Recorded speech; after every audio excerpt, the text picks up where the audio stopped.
Shalom, salam damai dalam nama Yesus. Bertemu kembali dalam program Randau Kehidupan, di mana dalam program ini kita akan menyaksikan dan mendengar pendapat-pendapat yang akan dikongsikan oleh para panel yang bersama-sama dengan saya di studio. Dan kita bersyukur kepada Tuhan, kita berterima kasih kepada Tuhan di atas kesempatan yang begitu indah dan baik pada hari ini. Kami berharap para penonton yang sedang menonton bersama-sama saat ini juga akan diberkati melalui program yang disiarkan pada saat ini. Seperti biasa bersama-sama dengan saya, tidak lain dan tidak bukan. Bersama-sama dengan saya adalah para panel yang setia. Yang pertama kita ada Dr. Gerard. Dia adalah seorang pensyarah di Fakulti Kependetaan Asia Pasifik International University.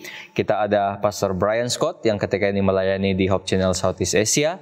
Dan kita ada Pastor Minsun ketika ini menuntut pelajaran di Asia Pacific International University dalam jurusan kependetaan. Apa kabar para panel? Baik. Puji Tuhan. Biasa, luar biasa. Puji Tuhan. Hebat. Kita berterima kasih kepada Tuhan karena mereka bersama-sama dengan saya dengan keadaan yang begitu baik dan sehat pada saat ini. Saudara-saudari, topik yang kita mau bincangkan ataupun kita mau kupas pada saat ini adalah keinginan bangsa-bangsa. Satu topik yang saya rasa sangat menarik dan sudah tentu kita akan mendapat sesuatu daripada perkongsian dan perbincangan pada hari ini. Sebelum kita lanjut, mari kita semua tunduk kepala dan kita minta Pastor Minsun untuk pimpin kita dalam doa pembuka. Mari kita berdoa. Maha besar Tuhan di surga, waktu ini kami mengundang kuasa Tuhan untuk memimpin kami. Biarlah lidah kami diurapi oleh Roh Al-Kudus dari surga untuk memberikan kami pengertian dan kebijaksanaan. Biarlah apa yang kami ungkap, apa yang kami bicarakan, biarlah itu setuju dengan kehendak-Mu. Kami mohon dan persembahkan dalam nama anak-Mu Yesus Kristus. Amin. Amin. Terima kasih Pastor Minsun. Saudara-saudari, ayat inti ataupun ayat permulaan yang akan kita coba baca pada kali ini terdapat dalam Yesaya pasal yang ke-60 ayat yang ketiga. Bangsa-bangsa berduyun-duyun datang kepada terang-Mu dan raja-raja kepada cahaya yang terbit bagimu. Nah, kalau kita lihat Yesaya pasal 59 sehingga pasal yang ke-61 ini, dia membahas mengenai kecenderungan manusia untuk berbuat ataupun melakukan dosa serta dia punya akibat. Ya, daripada pasal yang ke-59 sehingga 61. Dan di dalam pasal ini juga kita melihat bahwa ia membahas ataupun memberitahu tentang kehendak hati Tuhan untuk mengampuni dan juga rencana keselamatan. Dan di dalam pasal ini juga kita boleh melihat sebenarnya bahwa panggilan untuk pertobatan itu adalah untuk semua orang ataupun universal. Baik dari Allah maupun daripada umat-umat Dia. Dan ia juga memberikan penjelasan mengenai akibat daripada penolakan firman Tuhan. Antara yang kita lihat daripada pasal 59 hingga 61 itu adalah mengenai sifat dosa itu sendiri. Bagaimana dosa itu coba menjauhkan umat Tuhan daripada Tuhan sendiri. Kita lihat dalam Yesaya 59 ayat yang kedua, saya bacakan di sini. Tetapi yang merupakan pemisah antara kamu dan Allahmu ialah segala kejahatanmu, dan yang membuat Dia menyembunyikan diri terhadap kamu sehingga Ia tidak mendengar ialah segala dosamu. Nah, ini adalah sifat ataupun kita boleh lihat apa yang dosa itu lakukan kepada manusia. Dia membuatkan, katakan di sini, Tuhan menyembunyikan diri terhadap kita sehingga Dia tidak mendengar. Nah, kita selalu mendengar pernyataan bahwa Tuhan itu setia, Tuhan itu senantiasa mau mendengar. Nah, mungkin kita boleh kupas sedikit ayat ini, Yesaya 59 ayat 2. Kenapa dikatakan bahwa Dia menyembunyikan diri terhadap kamu? Seolah-olah Tuhan mau melarikan diri daripada orang yang melakukan pelanggaran, ataupun ada maksud di sebaliknya? Saya buka soalan ini untuk coba dibahas oleh para panel yang bersama-sama dengan saya. Silakan. Kalau kita lihat ayat yang kedua, ada yang kita panggil paralel di sini. Dan bila kita membaca puisi, kita harus melihat kepada keselarian baris tersebut. Dan kamu lihat ayat yang kedua itu, tetapi yang merupakan pemisah antara kamu dan Allahmu ialah kejahatanmu. Dan yang membuat dia menyembunyikan diri terhadap kamu sehingga ia tidak mendengar ialah dosamu. Kamu lihat dia mempunyai keselarian dia di sana. Dia di mana pemisah antara kamu dan Allahmu itu selari dengan dia menyembunyikan diri terhadap kamu. Dan kejahatanmu itu selari dengan dosamu. Jadi kalau kita lihat seperti itu dalam keselarian begitu, menyembunyikan diri itu sebagai satu gambaran di mana ada pemisah di antara bangsa itu ataupun orang yang berdosa itu dengan Allah. Bukan Allah menyembunyikan diri, tetapi dosa itu seakan-akan menghilangkan pandangan manusia, dan manusia tidak dapat melihat Allah karena dosa itu. Terima kasih Dr. Gerald. Sebab ada juga orang mengatakan bahwa melalui ayat ini bila dibaca seolah-olah Tuhan itu yang melarikan diri. So, daripada penjelasan yang sudah diberikan oleh Dr. Gerald tadi, masalah di sini adalah bukan Tuhan. Bukan Tuhan yang menjadi masalah di sini, tetapi daripada manusia sendiri. Akibat saya ingin menambah sedikit. Kalau kita melangkah ke belakang membaca ayat yang pertama itu, sangat jelas dinyatakan di sana bahwa Allah sentiasa panjang sabar dan tujuannya adalah untuk menyelamatkan. Ayat yang pertama mengatakan sesungguhnya tangan Tuhan tidak kurang panjang untuk menyelamatkan dan pendengarannya tidak kurang tajam untuk mendengar. Dan ini adalah satu sifat Tuhan yang kekal, yang tidak akan berubah walau apapun yang terjadi. Ya, tidak ada syaratnya untuk mengubah sifat Tuhan yang sebegini. Masalahnya di sini adalah kita harus mengakui bahwa Tuhan dengan dosa tidak dapat bersatu. Ya, kekudusan dan dosa itu sangat mustahil untuk bersama. Dan itu sebabnya masalah dosa itu harus diatasi. Dan seperti yang Dr. Gerald katakan tadi, yang memisahkan sebenarnya kita daripada Tuhan adalah pelanggaran dan dosa kita. Dan masalah itu harus diatasi supaya dinding pemisah itu akan lenyap, akan dihilangkan, dan kita dapat bersua muka dengan Tuhan semula seperti sebelum dosa.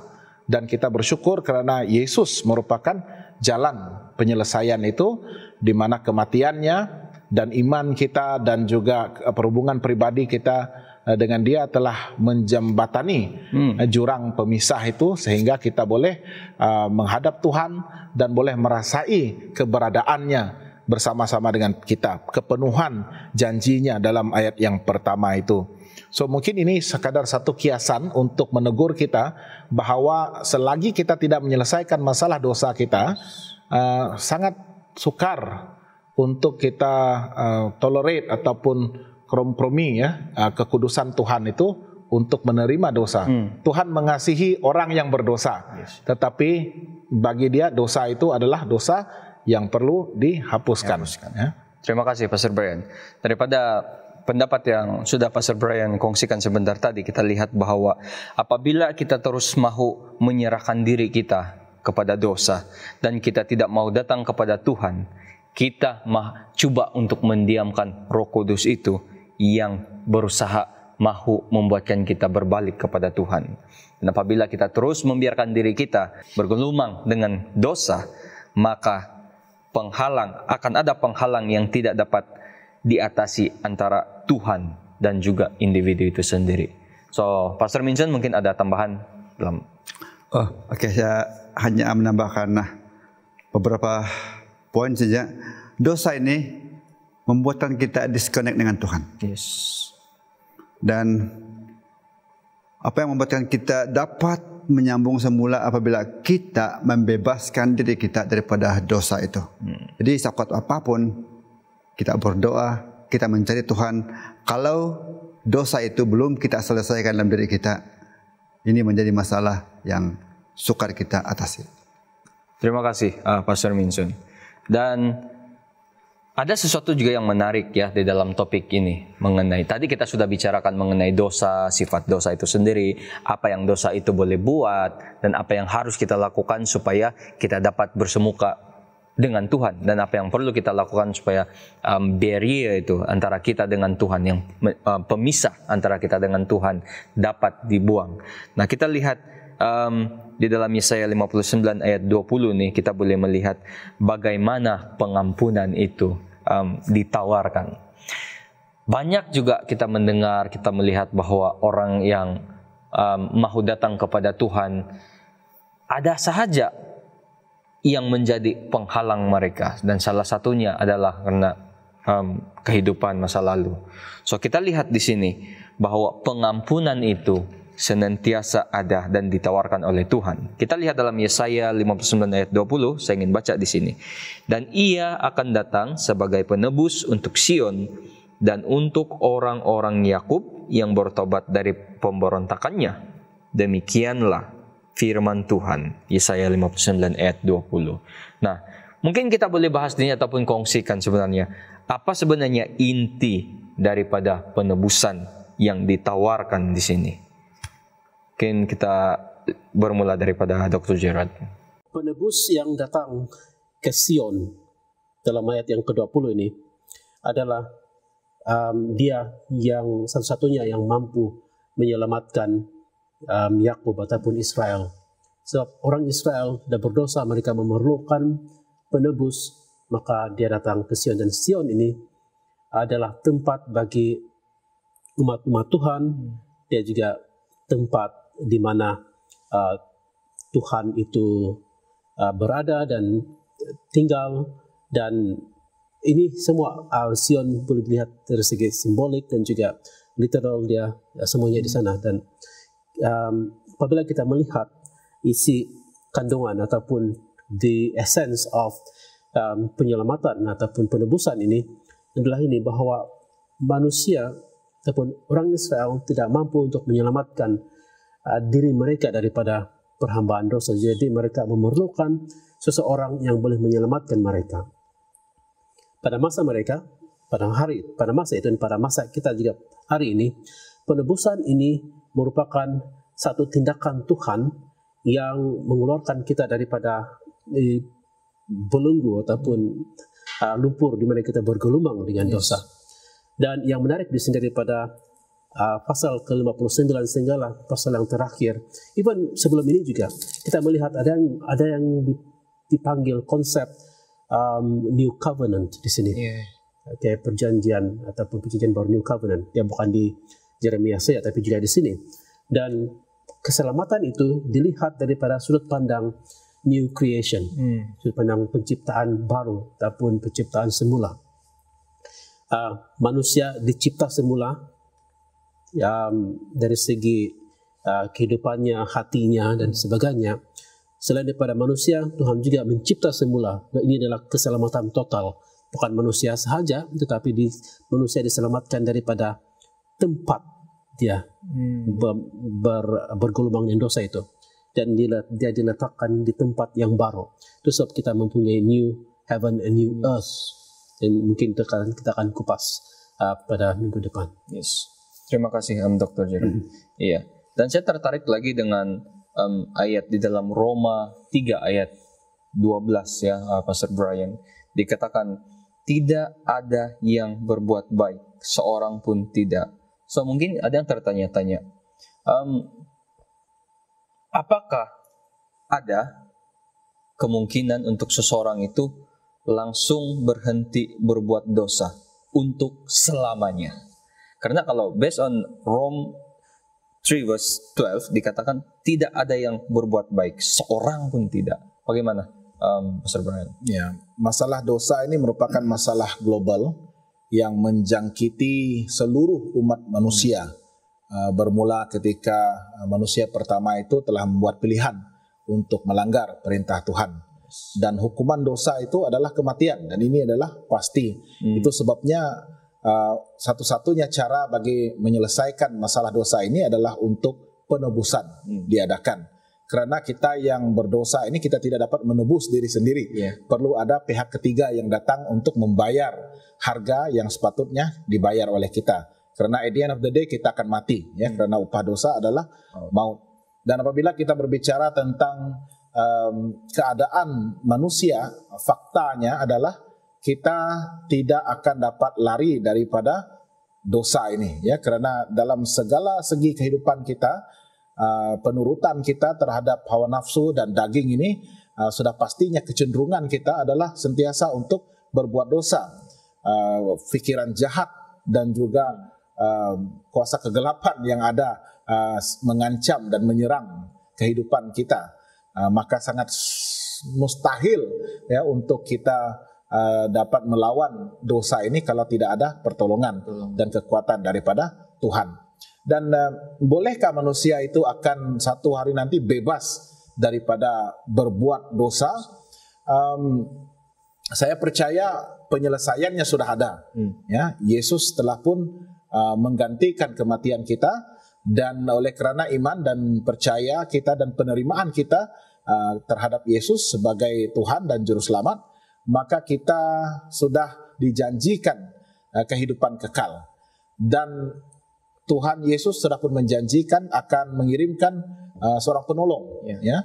Dia akan mengiringi kita melalui Roh Kudus-Nya, dan Roh Kudus itu akan menuntun kita ke dalam kebenaran, mengajar kita dan membantu kita untuk boleh bertumbuh dan juga mencapai kematangan, ya, di dalam pertumbuhan rohani kita. Seseorang yang sudah dilahirkan kembali daripada air dan roh, dan hidupnya dikuasai oleh Roh Kudus, tetapi ya, Tuhan tidak akan melihat lagi dosa itu, ya, karena pada pandangan Tuhan kita ini sudah ditebuskan. Kebenaran Kristus itu sudah pun dipakaikan ke dalam diri kita yang sudah mengenakan satu bentuk jubah kebenaran, menghidupkan satu kehidupan yang baru ini. Namun secara fisiknya kita memang tidak akan dapat lari daripada dosa ini yang berada di sekeliling kita selagi kita masih hidup. Satu-satunya cara saya percaya untuk kita lari daripada masalah dosa ini adalah apabila kita mati. Ya, tetapi kalau kita sudah mati dalam pengharapan, mati sebagai orang tebusan, mati sebagai umat yang kudus, yang sudah pun ditebus oleh Tuhan, maka kita tetap akan memiliki kehidupan yang kekal itu. Tetapi untuk tidak melakukan dosa, bersih secara total dalam pemikiran dan perbuatan kita, itu merupakan satu cabaran yang begitu besar, ya, karena definisi bagi Yesus sendiri pelanggaran hukum itu sangat spesifik, ya, dan terperinci. Bukan saja kamu melakukan, ya, melakukan perbuatan yang melanggar hukum, tetapi apabila kamu sudah berpikir di dalam pikiran pun, itu pun sudah melanggar hukum Tuhan dan berbuat dosa. Dan sangat sukar sebenarnya, ya, tetapi bagi Tuhan dia tidak lagi melihat kelemahan-kelemahan itu. Yang dia tahu adalah jika kita mengaku dosa kita, maka dia adalah setia dan adil, sehingga dia akan mengampuni kita dan membebaskan kita daripada segala kejahatan. Dan itulah yang kita pegang. So apa yang kita fokus sekarang bukanlah masalah dosa, ya, tetapi apa yang Tuhan sudah dan telah lakukan untuk saya. Terima kasih Pastor Brian atas pendapat tadi. Nah, sekali lagi dalam Yesaya 60 ayat 3, bangsa-bangsa berduyun-duyun datang kepada terangmu, dan raja-raja kepada cahaya yang terbit bagimu. Mungkin Pastor Minson ada sedikit pendapat di sini mengenai bagaimana ataupun apakah pekerjaan bagi orang-orang yang ditebus ini. Bagi orang-orang yang sudah ditebus, apakah mereka hanya duduk menunggu kedatangan Yesus saja, ataupun apakah mereka ada satu responsibility yang harus dilakukan, mandat? Ya, terima kasih Pastor Brian. Apakah orang yang ditebus ini ada mandat yang perlu mereka lakukan. So kalau kita lihat contoh dalam Alkitab yang nama-nama besar antara Nuh, Abraham, bagaimana mereka ini bertindak balas, respon terhadap apa yang Tuhan berikan kepada mereka. Pastor Minchon, bagaimana pekerjaan bagi orang-orang yang ditebus ini? Apa sebenarnya yang harus dilakukan? Oke, terima kasih dengan soalan yang sangat baik. Adakah kita hanya berdiam diri selepas kita menerima good news ataupun kabar keselamatan itu dari Tuhan dan tidak perlu mengambil kisah dengan keadaan ini? Oke, saya percaya untuk kita appreciate, menghargai keselamatan yang Tuhan berikan kepada kita. Dan sebagaimana yang seruan dari Alkitab merupakan satu tanggung jawab kita untuk menyatakan ataupun berkongsi kepada orang lain tentang message dari Tuhan itu. Jangan kita simpan message itu untuk keperluan pribadi. Itu bukan kehendak Tuhan.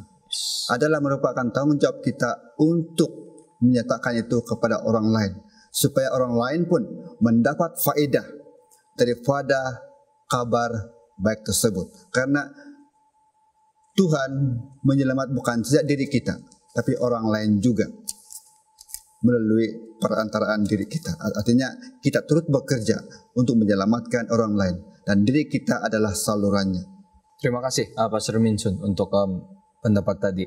Apabila kita lihat kembali ayat dalam Matius pasal yang kelima, ayat yang ke-14 dikatakan, kamu adalah terang dunia. Kota yang terletak di atas gunung tidak mungkin tersembunyi. So, bagi orang-orang yang ditebus, kita umpama terang dunia dan kita membawa cahaya kebenaran dan seharusnya tidak tersembunyi.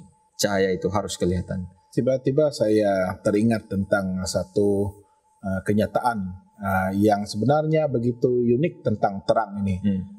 Terang itu dia mempunyai dua fungsi. Satu, dia gunakan untuk menyuluh, right? Yes. Jadi terang itu harus berjalan seiringan dengan perjalanan kita di dalam gelap, ya, supaya kita tidak tersandung dan tidak terlanggar barang-barang ataupun lubang-lubang di hadapan kita. Jadi itu terang itu berjalan, terang itu melayani, terang itu bertindak. Dan ini merupakan satu bentuk pelayanan yang harus ada pada orang-orang percaya, ya, untuk membawa terang itu dan menyuluh kepada kegelapan. Fungsi yang kedua terang itu adalah untuk tetap berada di sana, yes, ya, dan memberikan apabila orang melihat terang itu, mereka tahu mereka dalam keadaan ataupun dalam tempat yang selamat. Dan ini penting, ya, karena kalau kita bacakan ayat yang tadi itu, bangsa-bangsa itu yang berduyun-duyun datang kepada terang itu. Ya, sama seperti kalau kita melihat lampu selepas hujan, contohnya ada satu kejadian aneh di mana serangga-serangga itu akan mengerumuni terang dan lampu itu. Ya, bukan lampu yang pergi kepada mereka, tetapi mereka yang pergi kepada lampu itu. Jadi bukan saja dari segi kita melayani, tetapi kita juga harus menghidupkan terang itu secara konsisten. Oleh itu apabila orang melihat kepada kita, mereka dapat mengenal terang Tuhan. Karena yang terbit ke atas kita itu adalah terang Tuhan.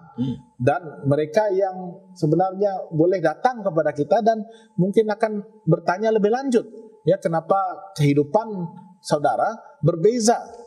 Kenapa sikap saudara, sifat saudara berbeza daripada orang-orang lain di tengah-tengah krisis dan juga permasalahan, tekanan yang menghimpit dunia pada masa ini, tetapi kehidupan saudara sangat berbeza. Apa sebabnya? Nah, jadi tidak perlu kita keluar, ya, cukup dengan menghidupkan dengan konsisten. Ya, tetapi saya tidak mengatakan we have to choose one, ya, karena dua-duanya perlu. Ya. Mandat kita adalah untuk menyuluh dan pada masa yang sama tetap berdiri di sana sebagai tiang lampu, nah, sebagai menara, apa orang kata itu, menara lampu itu, lighthouse, ya, untuk supaya kapal-kapal itu tahu bahwa mereka selamat. Yes. Ya. So itu saya percaya ada dua fungsi terang itu. kita juga lihat sebenarnya bahwa Tuhan menjanjikan sesuatu kepada orang yang menerima penebusan. Bila saya terbaca ayat di dalam Yesaya pasal yang ke-60 ayat yang ke-19 dikatakan, bagimu matahari tidak lagi menjadi penerang pada siang hari, dan cahaya bulan tidak lagi memberi terang pada malam hari. Tetapi Tuhan akan menjadi penerang abadi bagimu, dan Allahmu akan menjadi keagunganmu. Nah, inilah perkara yang dijanjikan oleh Tuhan apabila kita menerima penebusan. Dan saya ada satu lagi mungkin persoalan terakhir, dan kita mungkin bertuah pada kali ini karena seperti biasa kita ada Dr. Gerard di sini yang akan membantu kita mengenai tahun rahmat Tuhan ini. Kalau kita lihat di dalam kitab Yesaya 61 ayat 2, untuk memberitakan tahun rahmat Tuhan dan hari pembalasan Allah kita, untuk menghibur semua orang berkabung. Mungkin ada rekan-rekan kita di luar sana yang bertanyakan, apa ini tahun rahmat ini? Dan kita percaya mungkin Pastor Gerard boleh bantu kita di dalam hal ini. Dan satu lagi mungkin Pastor Gerard boleh kongsi ataupun terangkan bagaimana Tuhan itu yang disebut sebagai kasih, tetapi ayat kedua ini dikatakan hari pembalasan Allah, seolah-olah Allah datang itu mau membalas setiap kejahatan. Kalau kita lihat, kalau orang itu buat sesuatu yang jahat dan bila dibalas dengan kejahatan, Allah itu bukanlah pengasih. Tetapi kita tahu Allah itu pengasih, tetapi pada ayat yang kedua ini dikatakan hari pembalasan Allah. Apakah sebenarnya hari pembalasan Allah ini dan juga tahun rahmat yang dikatakan dalam Alkitab? Silakan Dr. Gerard.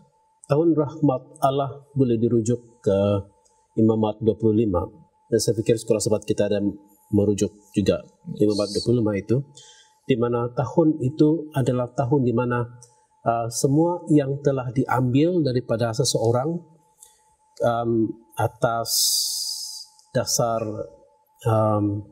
sama ada itu paksaan ataupun orang itu tidak dapat membayar dan dia terpaksa memberikan hartanya, terutama tanahnya, kepada orang lain. Tanah itu semua miliknya itu akan dikembalikan kepada orang tersebut. Dan ini yang saya panggil sebagai resetting. Macam kalau dalam komputer kan kita panggil reset.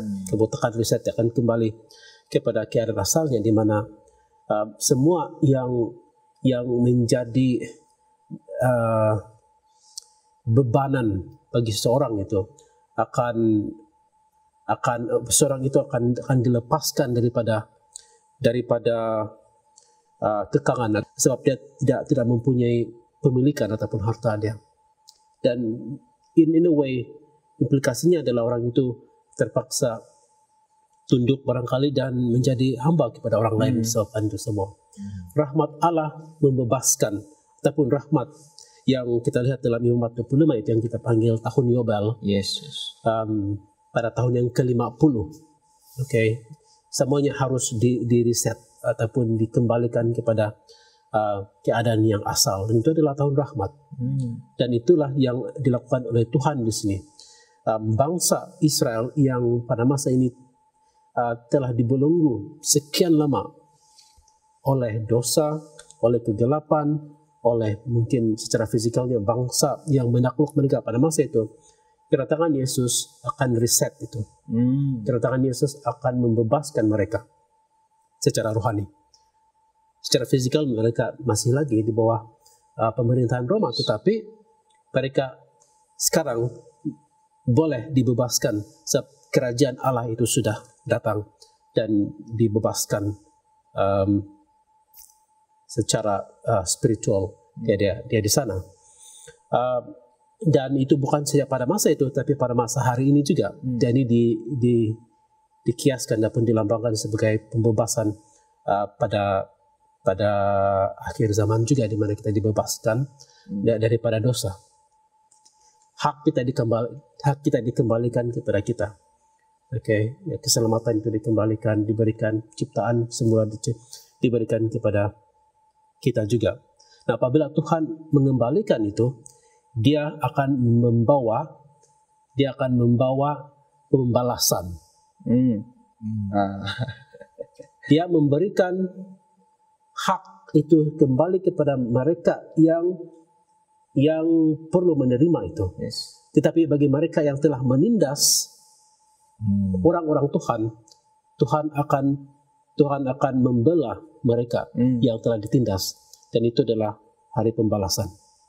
Terima kasih Dr. Gerard di atas penjelasan mengenai tahun rahmat Tuhan dan juga apa sebenarnya hari pembalasan Tuhan di dalam ayat 61 ayat yang kedua itu. Dan saya ingin bacakan satu ayat daripada tulisan Ellen G. White di dalam Testimony for the Church, buku ke-9, muka surat 202. Berjalanlah dengan rendah hati bersama Tuhan dan mintalah Dia untuk membuat rangkaian sederhana kewajiban Anda. Ketika Dia berbicara kepada perwakilannya dan meminta mereka untuk bekerja bersama-sama dengan Dia, mereka akan melakukan jenis pekerjaan yang sama yang Yesus nyatakan sebagai pekerjaannya ketika Dia berdiri untuk membaca di sinagog di Nazaret. Jadi ini adalah satu saranan kita, saudara-saudari, untuk terus hidup setia melakukan pelayanan di dalam kehidupan kita. Karena sebagai orang-orang yang telah ditebus oleh Tuhan, kita mempunyai kewajiban untuk memberitahu orang lain mengenai apa yang sudah kita rasa, apa yang sudah Tuhan lakukan dalam kehidupan kita. Pastikan orang lain juga merasainya, yaitu rencana penyelamatan, penebusan yang hanya Tuhan boleh berikan.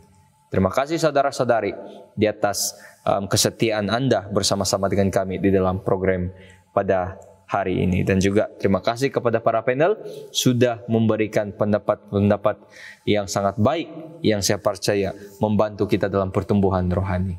Untuk doa penutup dalam program Rantau Kehidupan pada kali ini, kita minta Dr. Gerard pimpin kita di dalam doa. Mari kita berdoa. Bapa dalam kerajaan surga, kami bersyukur, sangat bergembira sebab kami boleh memanggil-Mu Bapa.